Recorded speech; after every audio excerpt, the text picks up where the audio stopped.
I really like the castle. Oh, let's go. Ooh, and I like these two players as well. Azer versus Apathy. Azer. So funny thing about Azer is he's one of the first people I met when I came into the PMC.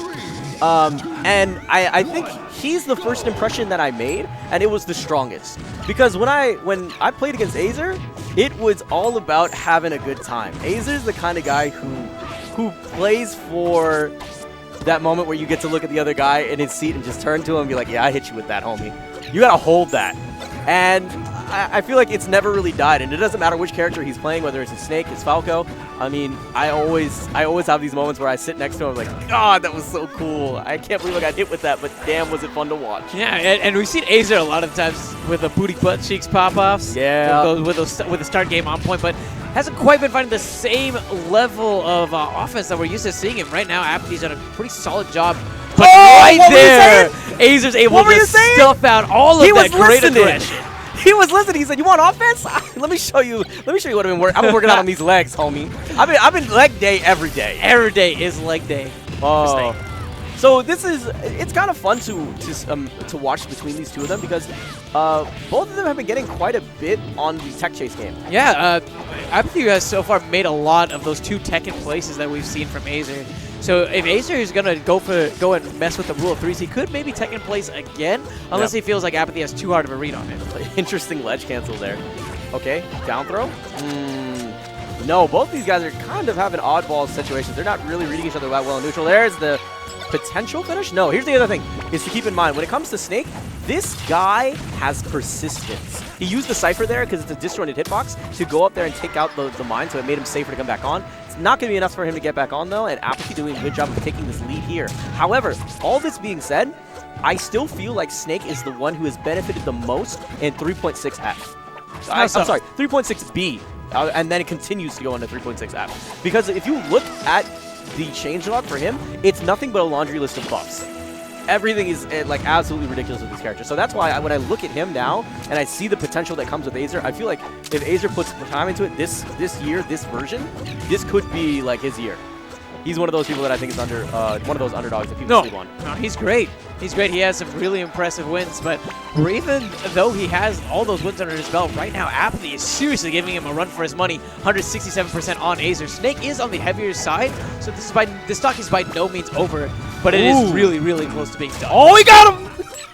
I thought it was going to be enough. Oh, that was so sick. Because he put a little bit of butter on that up smash, and then he caught him with it as towards the peak of it, as he was dropping down on top of it. I thought he was going to get popped up that much higher.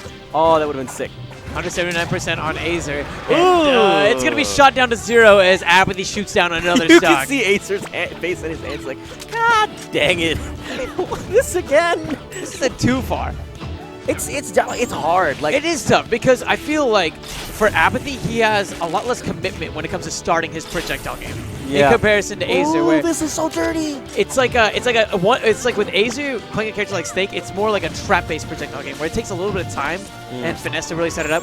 Whereas Apathy, it does take finesse for sure. Yeah. But like it's a lot easier for him to pile on the percentage. With I mean, when Azer plays, he's constantly thinking, how am I going to put down this mine? Where am I going to put this C4? Am I going to stick him? Am I not going to stick him? Do I trank this guy? Like, Snake is this overwhelming abundance of a toolkit, but it all has to come together for him to make a bang, so to speak, right? Apathy is not only using his projectiles to prevent Azer from having the time to set up some of those traps, but he's actually also using them to neutralize some of them as well. I saw several times that Apathy would use an option like a bomb on one of the C4s that Azer had planted, go ahead and prematurely detonate it, and go ahead and prematurely take that first game. Yeah. No, you're right, though, about the idea of going out there, setting, and having to negate traps. Look at this. Back throw. He's going to chill off the edge. Ooh. Yeah. Leg day, all day. So good. So, look, the thing is that he does such a good job of going out there and saying, you know what, I need to set all these traps down. And then Apathy thinking, well, I have to go out there and I have to get rid of them so there's not threats lingering for me that I might accidentally run into, right? So, it forces, while Snake directly benefits from having the traps out there, Apathy has to spend his time that he could be spending going in there, creating space, creating threat zones, and then going out there and addressing these threats. So it's a little bit of a mini-game within the main game. All right. So, about to go into game number 2. Apathy, I think, started off really, really strong and did a great job of taking the momentum that he had in the early game and carrying it all the way to the late game. So, for Azer, I guess he hasn't figured out a stage where Apathy's projectile game is neutralized or limited to some extent, and his trap game can really benefit. I think that this is a pretty good stage for that overall. The overhangs on the platforms might potentially prevent some of the bombs from connecting, and it might give him actually some time to go ahead and duck and cover and start planting some of the C4s. Sure. Yeah, I could see that. Well, where are we going? What are they doing? I wonder. They had to reselect. I don't know why. You know what's funny is I think we only have really two Toon links that we think of when we think of our DFW scene, right? We think of Apathy, and then we think of Lunchables. And, you know, we're spoiled. We see Lunchables play like every week, all the time. But I think from the gaps in time that I see Apathy play, he's definitely growing. Every time I see him play, he's always stepping up. He's always getting a little bit better. It's a little bit more control, a better mind game, a more calm neutral, having more patience. Like, it's pretty cool. Like, he's definitely one of those examples that I think of when I think of growth, particularly from the Denton crew. No, I agree. He's leveled up so much, and he has a fantastic group of people to really train with. And it's I mean, look at how far he's come already. Okay. Ooh. Here's the other thing that people I think don't necessarily think about with this matchup is the disjoint situation, right? Ooh, nice. Wow. He got the stick, and then he's using snake pillaring to get on there, add extra shield pressure, and doing it relatively safely by staying below him. He can simply drop down and avoid that situation. Interesting, knowing how to use the bombs, get out there, and have addressing all the options that are on the field. Both of them being really cognitive right now. Oh, excellent. So you know what happened there is that he held the grenade in shield, and whenever Apathy came down there, he used his Nair, which is a disjoint, poked into the shield, triggered the grenade, popped himself up, and then Azer went in and finished him off. And on top of that, the explosives that he had planted previously limited the avenues of approach for Apathy. So by standing there in that shield, he was able to space himself in a way where he could get that shield grab initially. Yeah, it's pretty sick. Like, the other notable match that you've seen grenade knockback being reset is the match between Ally versus Professor Pro, where there's multiple times where Ike is going out there trying to deck this dude, but Professor Pro has a grenade in his hand at all times. So if the guy gets hit, the initial knockback is there, but is then immediately reset by the knockback from the grenade and negating that KO opportunity that was there. It's pretty sick what you can do with the attack. That's another reason why I feel like Snake is the character that's while it's difficult to really use, the archetype of being really sneaky overall, it shines really well in this, and I think it's just great game design. And we're seeing how much that's shining as Azer's an entire stock. He's lapped Apathy in percent as well. Oh, punish game. Is that Trank? He goes for the box edge guard. Azer, please. You know, it's like legit too, which is what's funny, because you can put that out there, and it's the equivalent of getting hit by like Sonic's up B, right? When you think of the spring, it's like, it's a spring, whatever. But you get hit with the box, it's the same thing too. It cuts off options. It's an actual hitbox. You have to be forced to take it. And at the very least, it resets the situation for Azer to go out there and ferry and destroy you. Great bomb play so far from Apathy in regards to avoiding some of those explosives before he used the bomb to blow up the explosive that Azer had set. And that time I think he did a bomb toss to go and push himself upwards to avoid the incoming grenade. Good job avoiding the dare, knowing that at this high percentage, that could be pointless for this man. Ooh, this is exactly why Apathy had been spending so much time clearing out and being bomb disposal, because of situations like that he wanted to avoid. I'm telling you, this is a much better stage for Azer overall, and we're really showing the benefits of it, as Azer is still at 3 stocks to Apathy's first. Ooh, nice snake pillaring. Yeah, setting it up right after connecting with that heal. He tried early to go for that fair because he thought that Apathy would immediately go for the ledge, as opposed to delaying, not sensing the C4 trap that was there. Oof, another one. So much damage on Apathy. He's able to crawl underneath, right underneath the bow and arrow, still able to get the stick out, but it's actually going to cost him the stock. Oh, that's so sick. Okay. Grab.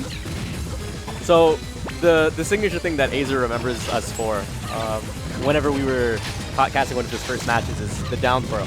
And then we lay him down real soft. Lay him down real soft. But we haven't really seen him lay him down too soft, like too much. No, he hasn't been doing. That's actually something I wanted to point out is specifically, that's one of the things that's changed a lot is that whenever he gets grabs, he no longer is going for the regrab. He's going for the damage.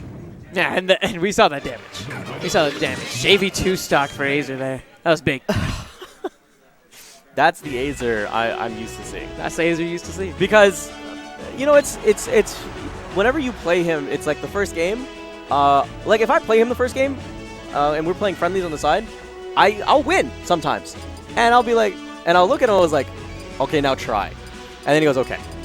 And then the next match, it's like usually like 2 or 3 stock. Azer's the guy that he's really good. You know, we always talk about this. The first game is data.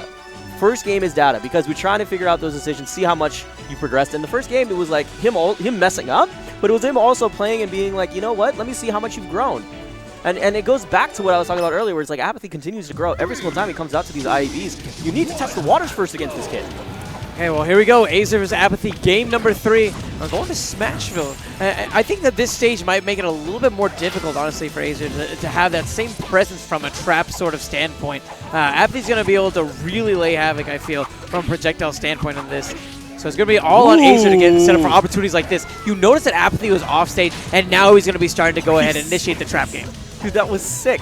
Like, he caught him with the last hit of forward smash, and that was enough to send him downwards. Like, that was pretty crazy, dude. I don't think I've ever seen someone get killed like that before by Snake, so that's a new one. Yeah. And it might just be like lackluster DI from Apathy. Perhaps he's trying to fade away and back to avoid. Who knows? That could be, yeah. You could be right about that. Oh, there's the up B. I knew it was coming. That's the only option that he had that he could have hit them from. And Apathy has been is trying to really push his advantage because he already sees Azer at 130. He's like, I need to finish this. And you were already high up on the stage. I could take you off the top. So unfortunate for Apathy. Azer instead getting launched to the right, allowing him to survive a bit more. Gets slammed down by the down tilt. Azer still holding onto this stock at 162. He has those grenades, are trying to chip away at Apathy, put on as much percentage as he can from afar before that platform comes right back. And now here comes the approach that we were waiting for, picking that grenade right back up. And now, once again, biding his time, going ahead and playing the far game. He knows that he doesn't need to necessarily get up close. Apathy's been doing a good job of being patient, but sometimes he's been a bit over anxious to where he pulls the trigger. The up B that you saw initially on the right-hand side of the stage was him saying, you know what, Azer, I'm going to guess that you're going to jump out of shield here, or you're going to get out of here and leave in some sort of situation. And he tries to do hard callouts. But there, when Apathy kept it consistent, looked for the solid punish, Azer was forced to come down at that angle, down tilt, nair, finish him off. Kept it simple. And Apathy does, I think that's one thing that we can talk about both of these guys. They don't drop, they're solid players. As much as sometimes they have read-oriented moments, they're solid players, and they know their bread and butter. They know their combos. Oh, wow, so close. Doesn't quite space that grab on point. Azer has a little bit of time. He's going to be going ahead and setting up that mine. And nice. We're already seeing so much damage. He can continue to put on damage, actually, with that snake bone. Okay, takes the time to make sure he reloads the gun. He's locked and loaded. He's ready to go. That's something that I actually do whenever I play against snakes, is I use the invulnerability to go out there and clear whatever the claymores are set in place. So I just go out there, let me detonate these off. All right, cool, I'm going to go after you now.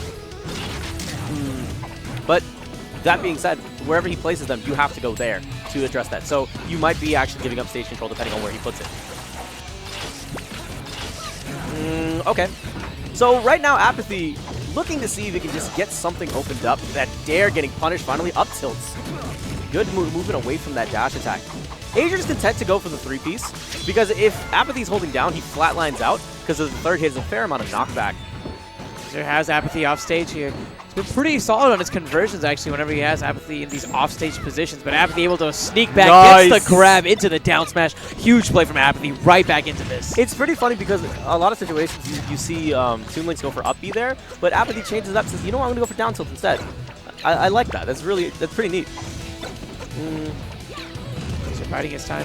Azer's doing a good job of he's trying to stay away and try to get percentage because he's afraid of those situations. At low percentages, Apathy can combo back air to back air to back air to back air, and you're not gonna have fun. Because there's just some awesome combos that this character has. So why not stay a bit back, try to get some easy percentage? I mean, it makes sense. And both of you guys are projectile-based characters, so you can definitely do a good job of controlling the space. And also, the difference is you can also, between both of these characters, it's really important to have the ability to wave dash, because as soon as you see a bomb maybe sitting on the ground, wave dash and immediately grab that and then throw it at your opponent. Fair from Azer isn't enough to check out Apathy yet. He retorts with that down air, and he's going to be rewarded with a stock. Apathy one stock away from sending Azer to this loser's bracket. Can he do it? That was like one of the few times I think that that he didn't space around the get-up attack. Yeah. That was interesting. Everyone gets impatient at some point. See, that's what I'm talking about. Use the invulnerability, go out there, detonate it. lay him down real soft. And then getting the regrab afterwards. Fantastic play, but Azer still at the receiving end of all of these aerials, 73%. The downer not doing him any favors. Apathy has control of the stage. He has those projectiles out as well. It's going to be an entire wall, an entire armada that Azer has to somehow figure out his way around. But the forward smash my God. is going to take him out. Apathy with a sigh of relief. The slight pop-off is going to go ahead and advance over Azer. Apathy had this last moment where he just turned everything on. Yeah. And it really felt like the Sky Armada had shown up. Nothing but explosives flooding the screen. Absolute ridiculousness. No matter where Azer went, he always found a clock waiting for him. That's awful.